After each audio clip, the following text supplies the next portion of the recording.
시편은 공통점이 있습니다. 무슨 공통점이 있냐면 처음에는 너무나 힘들어서, 상황이 너무 힘들어서 하나님 살려달라고, 내 영혼이 너무나 공고합니다. 주여 나를 구원해달라고. 때로는 불평하면서, 때로는 힘들어서 고통을 호소하면서, 그렇게 하다가도 후반부에 가면 주님을 찬양합니다. 꼭 그런 아주 공통점이 있죠. 오늘 우리가 읽었던 63편도 사무엘하 15장이 배경인데, 사무엘하 15장에는 어떤 장면이 나옵니까? 다윗의 셋째 아들인 압살롬이 반역을 일으키는 장면이 나옵니다. 왕인 아버지에게 반기를 들고 일어납니다. 반역을 해서 아들의 반역 때문에 아버지인 왕 다윗이 광야로 쫓겨나는 그런 신세 가운데서 이 시편의 마음처럼 그 답답한 심령으로 하나님 앞에 호소하는 내용입니다. 하나님이여, 주는 나의 하나님이시라. 내가 간절히 주를 찾되. 여러분, 언제 간절해지나요? 언제 여러분의 마음이 급하고, 언제 정말 하나님 이렇게 하시면 정말 이렇게 해주세요, 하나님 정말 간절한 마음이 들던가요? 평안할 때요? 아무 일 없을 때요? 어떤 때인가요? 위기에 처했을 때, 도무지 내 힘으로는 어떻게 할 수 없을 때, 하나님이 이 일들을 해결해 주시지 않으면 나는 더 이상 죽는다, 답이 없다. 그럴 때 간절해지지 않습니까? 여러분 안에 문제가 없고 평온하면 간절한 마음도 없지요. 여러분, 기도하셔야 됩니다. 주님 오실 때가 가까워서 기도하십시다. 그래도 마음에 동요가 일어나지 않아요. 왜? 지금 현재 자신의 삶에 문제가 없잖아요. 답답한 게 없으니까. 그런데 이게 웬일입니까? 평소에도 보이지 않은 분들이 새벽 기도를 넣고 철학 기도를 넣고, 기도할 때도 그냥 엎조리는 것이 아니라 통곡하며 기도합니다. 그러면 대번에 알 수가 있죠. 아, 무슨 문제가 생겼구나. 그러니까 갈급해지는 거죠. 정말 다른 사람은 그걸 이해를 어떻게 하겠어요? 내 인생의 문제가 이렇게 갈급한데 다른 사람이 이를 어떻게 이해하시겠어요? 이해하겠어요? 하나님과 나만이 아는데, 정말 아들한테 이 반역을 당한, 배신을 당하고 쫓겨다니는 걸 한번 당해봐야 우리가 그 다윗의 마음을 알겠지요. 다윗만큼 진짜 안타까운 그 마음으로 누가 그렇게 기도할 수 있습니까? 똑같은 상황을 만나봐야 그런 거예요. 아이가 아파서 밤새 잠 못 자고 아이 주변을 지켜본 그 어머니의 그 마음 어떻게 알 수 있죠? 결혼해서 아이 낳아보고 아이를 기르다 보면 수없는 그런 고비들을 지나가잖아요. 여러분, 그냥 이렇게 다 큰 거 같지요? 여러분 다 똑같아. 누구나 할 것 없이 다 그렇게 우리가 자라왔다 이 말. 아버지, 어머니의 그 고통스러운 밤을 지나왔단 말이에요. 너무 고통스러우니까 아이의 열은 올라가지, 기도해도 열은 안 내리지. 너무 안타까운 거예요. 밤에 응급실로 뛰어가야 되는 상황이지. 주여 하고 외마디 소리가 나오는데, 그때 그 기도는 평소에 주님이라고 불렀던 그 기도와는 완전히 다른 기도죠. 정말 애절한 마음이에요. 그러니까 독감이 있어도 전염병이 있어도 부모는 아이가 독감이든 전염병이든 상관없이 크게 들어가서 기도하는 거예요. 그 애절한 마음이 있으니까, 그 간절한 마음이 있으니까, 부모에 어떻게 되든 자식을 살리겠다고 하는 그 마음이 있으니까. 근데 참 이상해요. 우리는 우리 인생에 문제가 심각하지 않으면 전혀 기도하지 않는 그런 놀라운 일들이 있어요.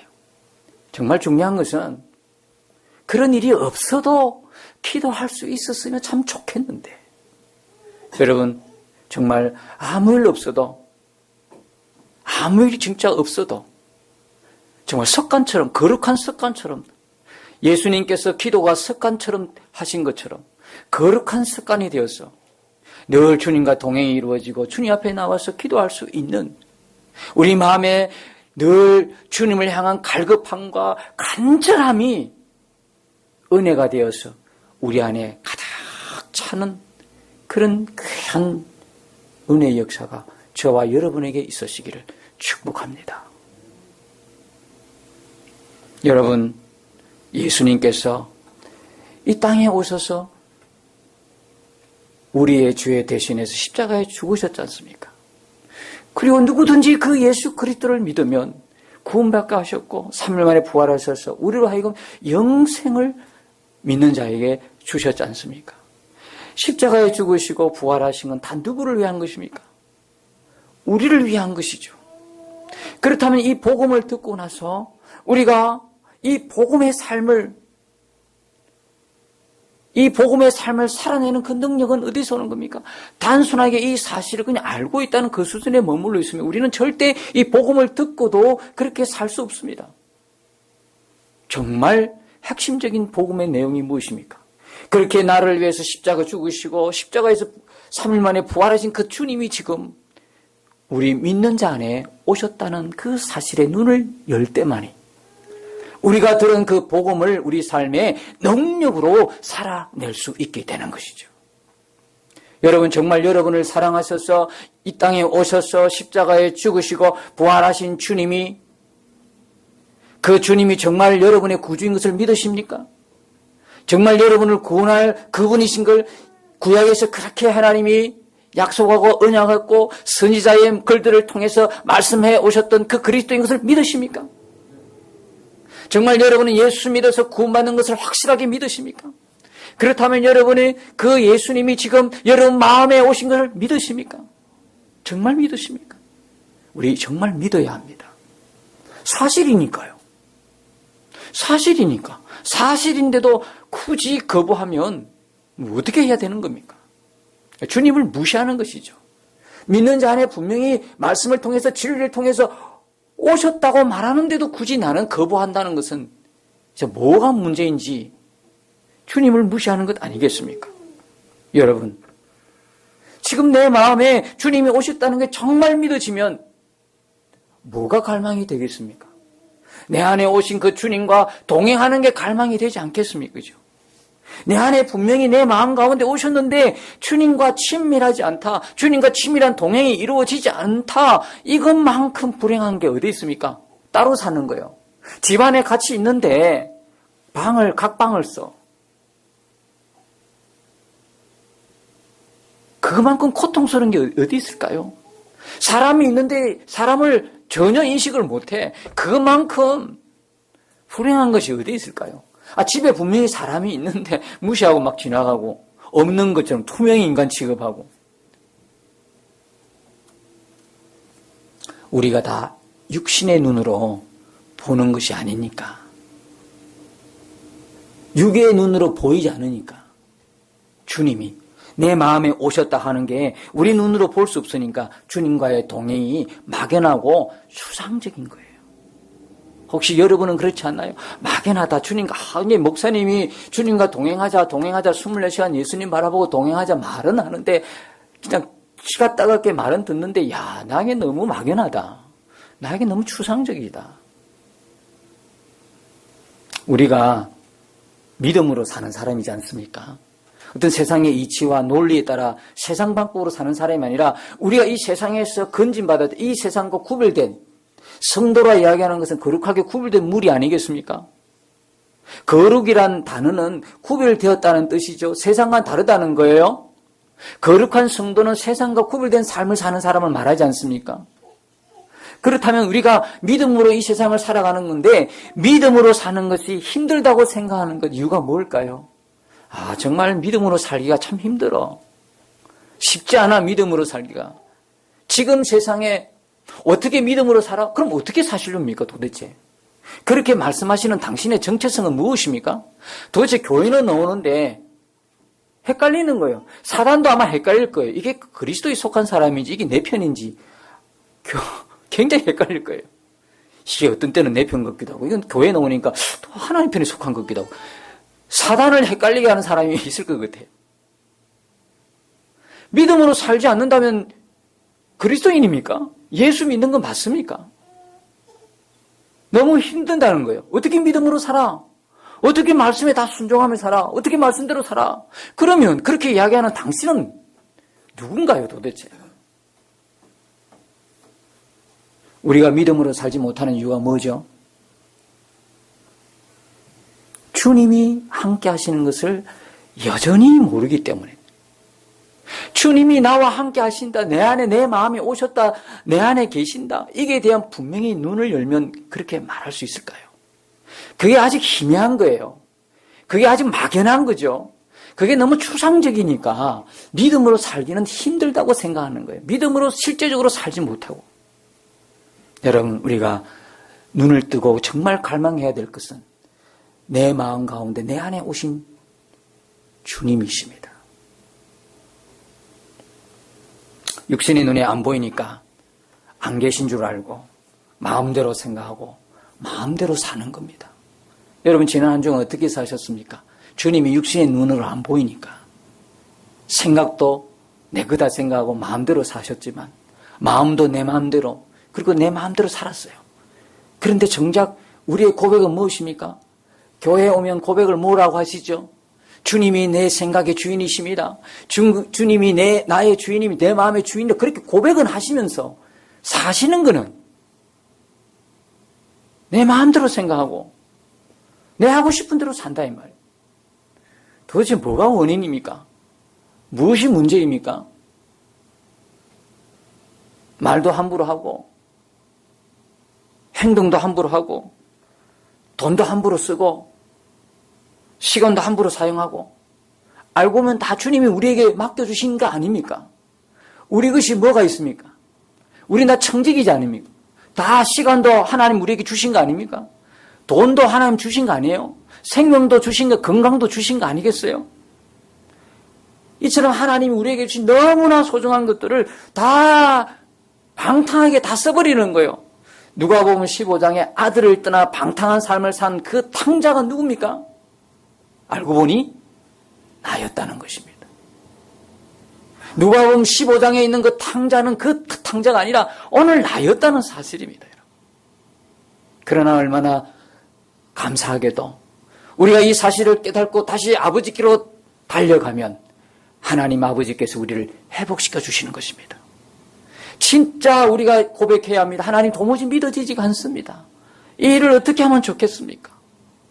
분명히 진리 하나님의 말씀은 내 안에 내 마음에 주님이 와 계신다고 하는데 나는 왜 이것이 실제적으로 볼 수 없을까요? 실제적으로 행동할 수 없을까요?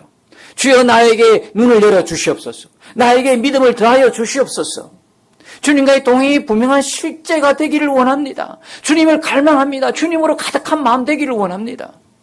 이런 마음이 정직하게 하나님 앞에 쏟아붓는 그런 마음의 토로, 마음을 주님께 다 드리고 하는 기도가 정말 우리에게 필요하지 않을까요?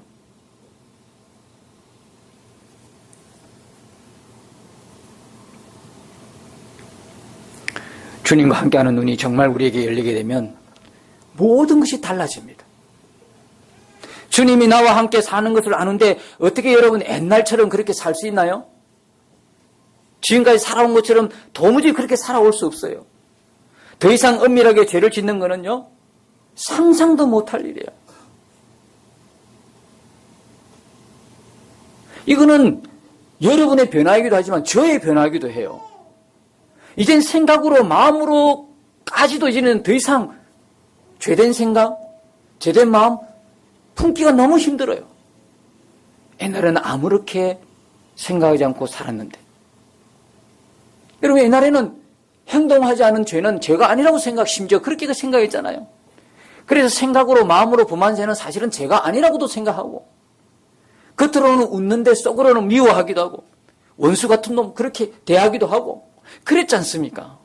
속으로는 온갖 악을 품고 있으면서 겉은 어려운 척 했지 않습니까? 근데 이제 그게 안 되는 거예요. 속과 겉이 이제는 다를 수가 없게 되는 거예요. 주님이 내 안에 계심이 분명해지면 질수록. 속과 겉이 다른 사람인가요?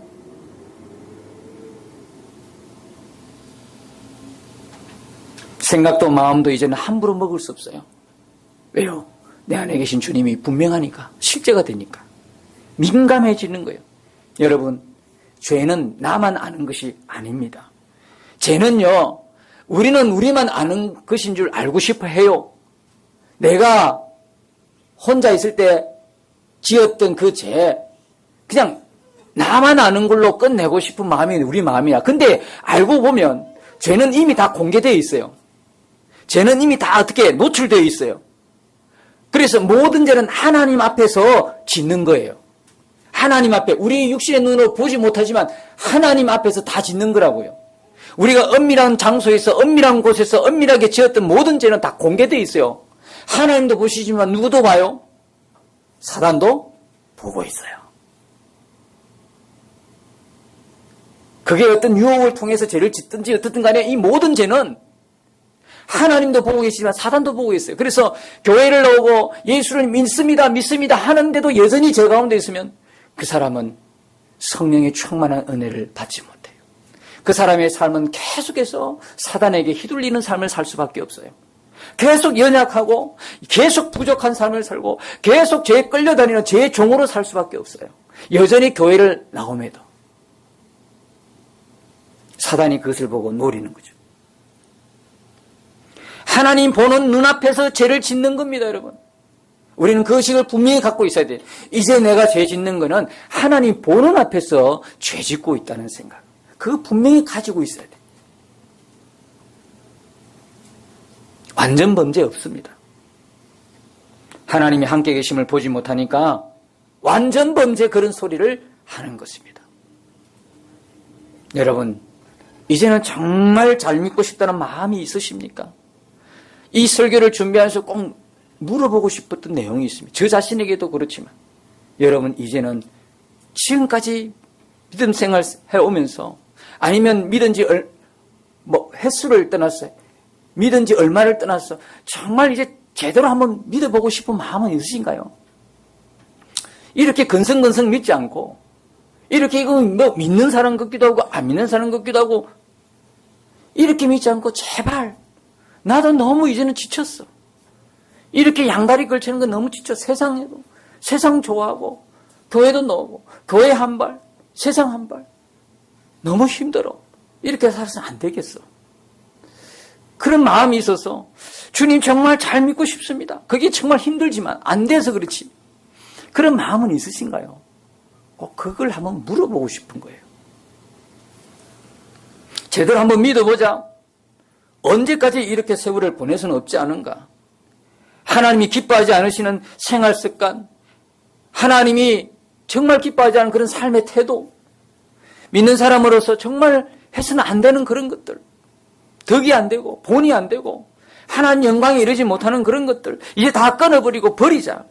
이런 마음의 소원, 이런 마음의 갈급함이 있으신가요? 왜 대답을 안 하세요? 그것이 주는 기쁨이 큰가요? 죄는 기쁨이 있습니다. 죄가요 얼마나 우리를 달콤하게 하는지 모릅니다. 죄의 유혹이 쓰다 그러면 누가 죄 짓겠습니까? 먹음직스럽고 보암직스럽고 그죠? 달콤한 거예요. 그러나 여러분 그것의 결국은 사망입니다. 덫입니다. 영혼의 덫. 여러분 올해는 시작부터가 이젠 죄를 떠나자. 죄를 이제 지긋지긋하다. 나를 결국 사망에 이르게 하는 이 죄를 끊고 버리고 하나님이 기뻐하는 삶을 살자. 정말 제대로 믿는 그리스도인의 삶을 살자. 주의 말씀대로 믿고 말씀대로 한번 살아보자. 주님의 뜻대로 살고 싶은 그런 마음, 그런 마음이 저와 여러분 마음 가운데 가득하기를 축복합니다. 여러분 한번 생각해 보십시오. 지금 주님과 동행하지 않은 사람이 다시 오실 주님을 만날 수 있을까요? 왜 예수 믿습니까? 예, 죽어서 천국 가려고요. 아닙니다. 누구 마음대로 죽어서 천국 갑니까? 믿으면 가잖아요. 그래요. 그 믿는 게 뭔데요? 고린도후서 13장 5절 정확하게 그 믿음의 정의를 내리고 있지 않습니까? 입으로만 믿습니다 하면 갑니까? 아니요. 그 믿음은 누구의 믿음? 어떤 믿음이죠? 내 안에 주님이 계신 믿음이잖아요. 우리는요, 죽어서 가는 천국이 아니라니까요. 이 땅에서 주님과 동행하는 그 결과로 천국 가는 거예요. 천국을 가느냐 안 가느냐 이미 이 땅에서 결정이 나는 거죠. 꼭 죽어봐야 알겠어요? 아니요, 여기서 결정 나요.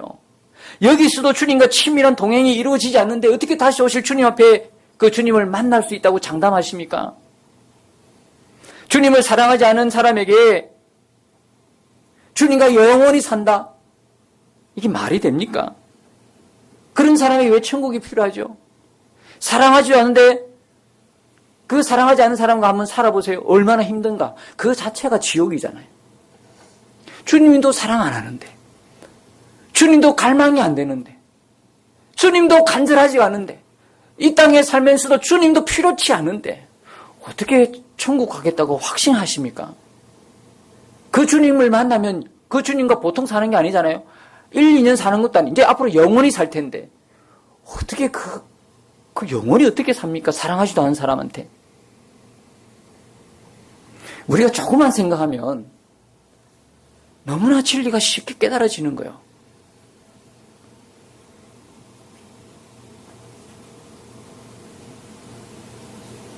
하나님의 나라를 이 땅에서 맛보지 못하고 지옥 같은 삶을 사는데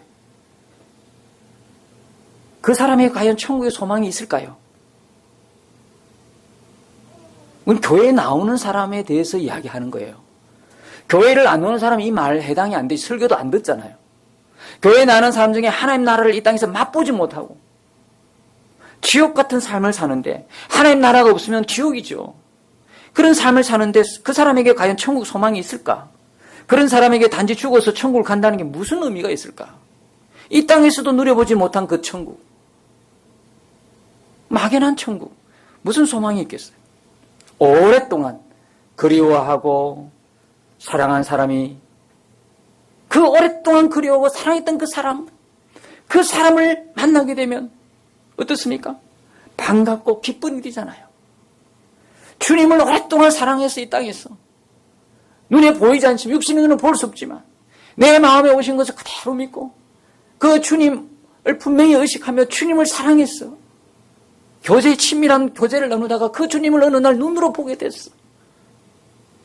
얼마나 감격적일까요? 얼마나 반갑고 기쁜 일일까요? 그런데 전혀 주님과 관계없이 살았던 사람에게 그날의 만남이 얼마나 어색할까요? 전혀 주님과 교회는 나오는데 주여 주여는 했는데 전혀 만남이 친밀하지가 않아. 오히려 그날이 얼마나 어색할까? 그래서 주여 주여라고 그렇게 불렀지만 처음 만난 분처럼 만나게 될 사람이 많다는 것입니다. 주여 주여 하는 자마다 다 천국에 들어간다 못 간다? 못 간다요. 마태복음 7장 21절. 그들은 다 이 땅에 있을 동안 유명한 종들이었어요. 능력을 행하는 능력자들이었어요. 은사자들이었어요. 열심히 있는 자들이었다고요. 정말 주변에 잘 믿는 사람이 소문난 사람들이었어요. 무명이 아니라 유명한 사람들이었어요. 그런데 주님은 내가 너희를 도무지 알지 못하겠노라. 그래서 제가 뭐라고 자꾸 이야기해요? 우리가 주의 일을 한다고 바쁜 건 너무나 안 좋은 거예요. 주의 일을 한다고 바쁘지 말고 주님께 바빠라. 주님을 집중해라. 주님 일 한다고 여기저기 돌아다니면서 진짜 내 안에 계신 그 주님과 친밀함이 이루어지지 않는다면 그만큼 억울하고 불행한 일이 어디 있겠어요? 일 안 해도 좋으니까 주님과의 친밀함에 방해되는 모든 것을 내려놓으세요. 우리가 다 주님과 친밀한 동행을 이루려고 하는 것 아니겠습니까? 그런데 그게 방해가 돼. 주님의 일을 한다는 게 방해가 돼. 그러면 내려놓으세요. 저도 목회를 하면서요. 예전에 이것저것 안 해본 것 없이 많이 해보기도 하고 교회 부흥이 그런 줄 알고 교회 부흥이 수를 늘리고 교회 크기를 크게 하는 것인 줄 알았을 때는 여기저기 배워서 여기저기 프로그램 안 해본 게 없어요. 다 해봤기 때문에 오늘 이런 결론이 또 있을 수는 또 있어요. 이제는 그런 것들이 아무런 주님과 관계가 없어요. 내가 주님 앞에 바로 주님과의 친밀한 교제 속에 있으면 그 교제가 설교를 통해서 흘러갈 것이고, 그것은 삶이니까 여러분이 나의 삶을, 목사의 삶을 보면서 여러분도 또한 그것이 영향을 미칠 것이고, 여러분 또한 다 여러분 안에 있는 주님과 동행이 이루어지면 여러분 삶에 놀라운 하나님의 은혜가 있으니까 그것만으로도 교회가 아닙니까? 누가 하라고 하는 것이 아니라 내 안에 계신 주님의 그 은혜로, 주님으로 인한 열심이면 되지 않습니까? 주님으로 인한 복음 증거, 주님으로 인한 교회 충성 봉상, 그거 되지 않습니까? 여러분, 우리가 가장 먼저 되어야 될 것은 내 안에 계신 주님과의 친밀한 교제인 것입니다. 여러분, 순교 누가 할 수 있어요? 순교할 때 그때 순교한다고요? 아니요. 물론 주님이 하시겠지만 이 땅에서 천국을 살아본 사람, 그 기가 막힌 맛을 나는 사람, 주님과의 동행을 해보니까 그 친밀한 맛을 기가 막히게 아는 그 사람, 죽음까지도 버릴 수 있어요. 죽음 내놓은 게 쉽습니까? 원래 우리는 어떤 존재입니까? 죽음 자체를 두려워하는 존재예요. 그러니까 예수님 오셔서 죽음을 두려워하는 우리를 다 풀어주시기 위해서 주님이 십자가 죽으신 거 아닙니까? 그 십자가의 복음의 은혜가 너무 크니까, 살아가면서 주님과의 교제 그 친밀함이, 그 맛이 너무 크니까, 죽는다 그래도 목에 칼이 들어도 전혀 크게 개의치가 않은 거예요. 그러면 죽는 거예요. 그러면 순교가 되는 거죠. 죽기를 무서워하는데 나 살려주세요. 그것까지 그러는데도 그게 순교가 되겠습니까? 죽더라도 그게 참 얼마나 안타까운 죽음입니까?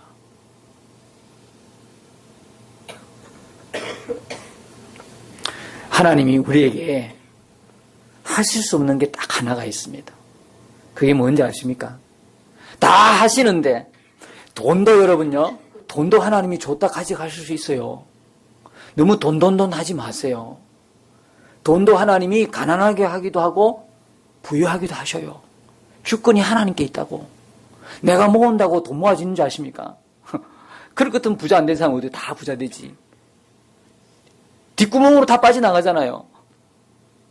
쓸 일이 얼마나 많이 생깁니까? 쓸 일도 막아줘야 모아지는 것이지. 그게 내 뜻대로 안 된다고. 돈을 부하게도 하고 가난하게 하는 게 주님이시라고.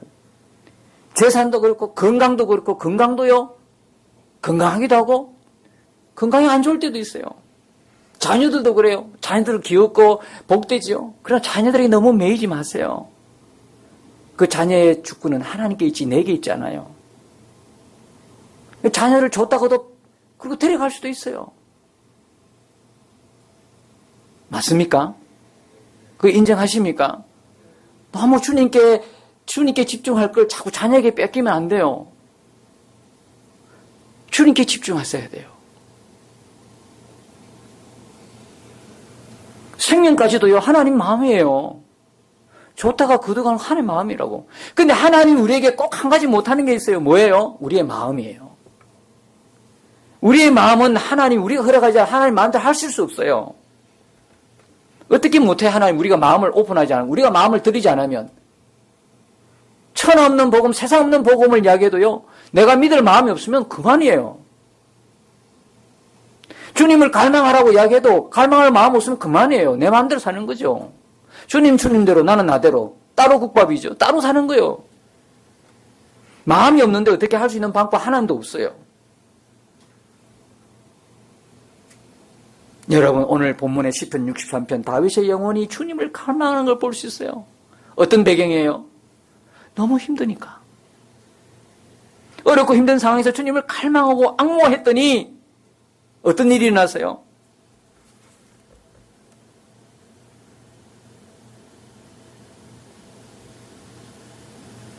5절에 보니까 만족한 거예요. 만족함을 얻고요. 7절에 보니까 주의 날개 그늘에서 즐거움을 회복하는 거예요. 어려움이 계속 갑니까? 어려워서 그렇게 갈망했더니 주님이 그걸 풀어주시는 걸 볼 수 있지 않습니까? 주님이 무엇이 아까워서 구하는 자에게 주시지 않겠습니까? 자기 아들도 아끼지 아니하시고 모든 사람 위해 내주시는데 그 아들과 함께 우리에게 모든 것 주시지 않겠습니까? 문제는 뭡니까? 마음이 없는 거죠. 다만 하나님을 사랑하는 것이 너희 속에 없음을 알았노라. 문제가 뭡니까? 마음이 없다는 거예요. 주님은 주시기를 원하는데 여러분, 우리 마음 가운데 간절함이 생기는 것은 주님의 은혜고 역사입니다. 어느 날 이렇게 살아서는 안 되지. 정말 잘 살아야 되지. 이제는 제대로 믿고 살아야지. 이 마음은 누가 주셨냐? 주님이 우리 마음 가운데 주신 거예요. 어떤 청년이 부흥의 마지막 날 은혜 못 받고 주변에 보니까 다 은혜 받고 난리야, 회개도 하고, 근데 자기 혼자 냉랭한 것 해가지고 목사님, 강사 목사님 찾아와. 목사님, 안 됩니다. 오늘 밤에는 은혜 받아야 됩니다. 기도 좀 해주세요. 눈물을 펑펑 쏟는 거야. 기도 좀 해주세요. 내 친구들 다 그냥 은혜 받고 저렇게 쓰러지고 회개하고 난리 났는데 나는 왜 이렇게 맹숭해요? 나는 오늘 기도가 안 되고 은혜 못 받습니까? 그래 팡팡 울더란 말입니다. 여러분, 부흥회를 참석했는데 자기 은혜 못 받는다고 왜 나는 은혜 못 받을까? 다 회개 터지고 다 은혜 받는데 왜 내게는 아무런 역사가 없을까 하며 우는 것은 도대체 누구의 역사인가요? 그 청년 안에 있는 성령님의 역사였던 것입니다. 그래서 목사님이 이렇게 말했대요. 그렇게 우는 것은 누구의 역사인가? 청년 안에 있는 성령님의 역사가 아니고 무슨 역사인가? 성령님이 역사하지 않았다면 아마 청년은 벌써 도망갔을 거예요. 이 시간에 이 뭐야? 아휴, 이거 지금 뭐 이런 게 있어. 지금 좀 집에 가서 아마 잠잤을 거예요. 잠잤을 거예요. 은혜 못 받는 거 상관없이 아이고 자지 뭐. 그랬을 거예요. 그런데 지금 울면서 은혜 받겠다고 이렇게 온 거는 누구의 역사냐 이거예요. 그래서 청년에게 하나님께 그렇게 기도하라 그랬대요. 주님, 제 마음에 강하게 역사해 주셔서 감사합니다. 제 마음을 이처럼 간절하게 해주셔서 감사합니다. 주님, 더 역사해 주세요. 그렇게 가르쳐 줬더니 그날 밤에 그 청년에게 하나님의 놀랍고 깊은 은혜가 임하는 것을 봤다는 거예요. 사랑하는 여러분, 우리 마음에 간절함을 주시는 분은 주님이십니다.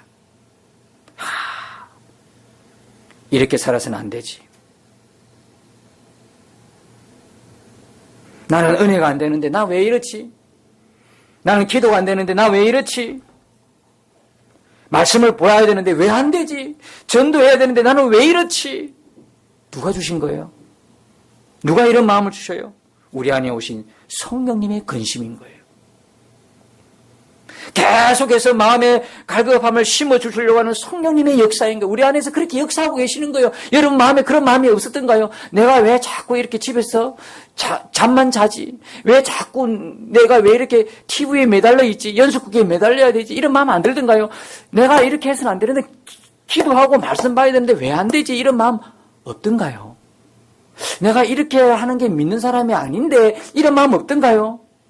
그럴 때 여러분이 무시하고 그냥 하고 그냥 가버리면 안 돼요. 그것은 바로 여러분 안에 역사하는 성령님의 근심인 거예요. 아멘이십니까? 그럴 때 여러분은요, 은혜 주소서, 더 주소서, 주님께 더 가까이 나아갈 수도 있고요. 뭐야 이거 도대체? 이러고 무시할 수도 있어요. 그러나 여러분이 성령님께 그때 반응하는 성령님께 여러분이 예민하게 반응하시기만 하면 다윗에게 허락했던 그 회복의 역사를 부어주시는 겁니다. 처음부터 기도가 되는 사람은 어디 있습니까?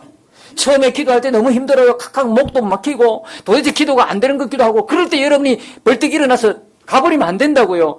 하나님 더 은혜 주세요. 나 여기서 가버리면 또 옛날 되풀이해야 되는 거예요. 그렇게 해서 여러분이 그 자리에서 일어나지 아니하고 하나님의 은혜를 더 갈망해 보세요. 하나님의 은혜를 찬양해 보세요. 그러면 어떻게 돼요? 기도의 깊은 세계로 나아가게 하신다 이 말이에요. 그 주님의 역사다 이 말이에요. 여러분 마음 가운데 갈망이 있습니까? 여러분 가운데 진짜 이대로 살아서는 안 되고 진짜 주님의 그 마음 하나님 마음 주시옵소서. 이제는 이렇게 살아서는 안 되겠습니다. 벌써 새해가 된 지도 4번째 주일인데 주님 여전히 예전처럼 살아서는 안 되겠습니다 하고 하는 그 마음의 갈망은 누가 주신 거예요? 내 안에 주님이 주신 것입니다. 여러분 안에 계신 주님께 더욱 눈을 여시기를 축복합니다. 주님 지금 계속 말씀하고 있어요. 어떻게 뜨겁게 기도원 가고 어떤 데 다른 데 가서 주여 하면서 그렇게 여러분이 받으시렵니까? 아니요. 지금도 일상에서 역사하시는 주님을 볼 수 있어야 되는 거예요. 잠언 8장 17절에 나를 사랑하는 자들이 나의 사랑을 입으며 나를 간절히 찾는 자가 나를 만날 것이니라.